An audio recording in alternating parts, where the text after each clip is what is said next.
আজকে আবার আপনাদের সামনে চলে এসেছি নতুন রেসিপি নিয়ে। সেটা হচ্ছে ডিম মেথির কারি। তার জন্য আমি 4টে ডিম নিয়ে নিয়েছি সিদ্ধ করা। তারপরে নিয়েছি টক দই। তারপরে এর মধ্যে আছে মশলা, যেটা আমি আদা, রসুন, পেঁয়াজ আর শুকনো লঙ্কার গুঁড়ো, হলুদ গুঁড়ো সব মিশিয়ে নিয়েছি। আর নিয়ে নিয়েছি কসুরি মেথি। এর জন্য আমি কড়াইয়ে আগে সর্ষের তেল দিয়ে দেব। তারপরে আমি এই ডিমটা আগে ভেজে নেব।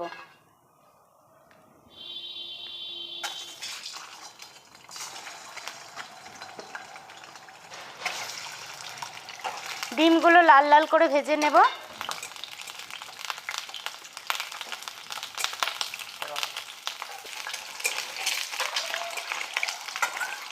ডিমগুলো লাল লাল করে একটু ভেজে নিই।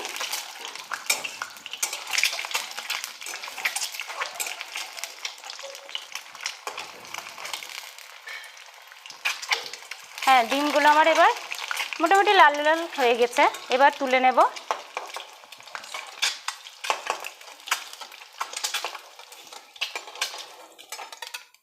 এরপর আমি এই মশলাটা দিয়ে দেব।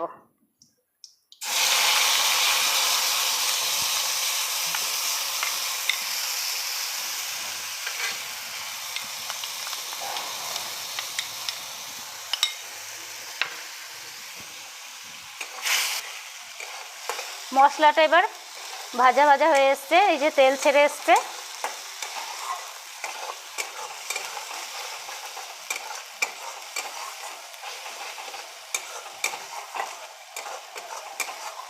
এই যে তেল ছেড়ে দিয়েছে মশলার মধ্যে।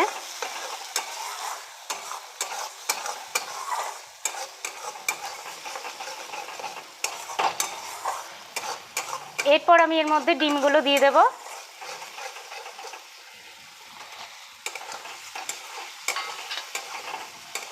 ডিমগুলো দেওয়া হয়ে গেল। এবার আমি টক দইটা ফেটিয়ে নিলাম।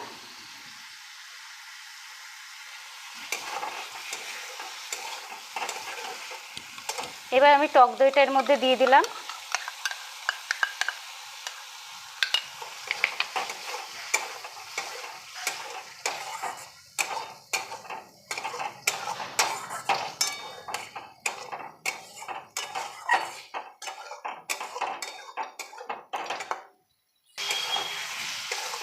এবার আমি স্বাদ অনুসারে নুনটা দিয়ে দিচ্ছি।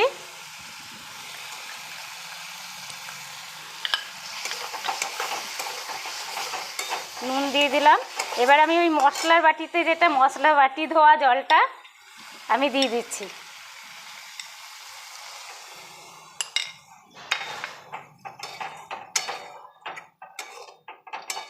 এবার এটা ফুটবে একটু।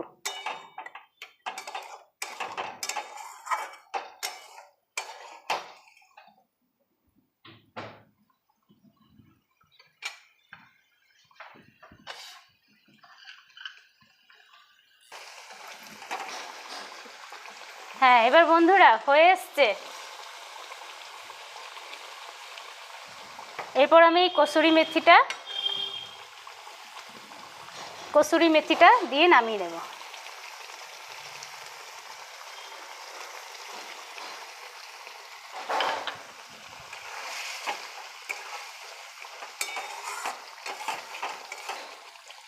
বন্ধুরা, আমার এটি হয়ে গেছে। আপনারা একবার খেয়ে দেখবেন। আমি যেভাবে করলাম এভাবে একবার করে দেখবেন দারুণ সুন্দর লাগবে। আপনারা যার সঙ্গে খাবো মনে করবেন তার সঙ্গেই খেতে পারবেন। দেখুন, কষা কষা লাল লাল একদম গ্রেভি, মানে খুব ঝোল করলেও ভালো লাগবে না, এরকম মাখো মাখো ভাব নিয়ে আসতে হবে। বন্ধুরা, এবার আমার হয়ে গেছে ডিম মেথির কারি। এবার আমি নামিয়ে নেব। এটি কিন্তু রেডি হয়ে গেছে। এটি আপনারা ভাত, লুচি, পরোটার সঙ্গে খেতে পারেন। হ্যাঁ, যদি ভালো লেগে থাকে তাহলে এই চ্যানেলটিকে একটু লাইক, শেয়ার এবং সাবস্ক্রাইব করে দেবেন। ধন্যবাদ, নমস্কার।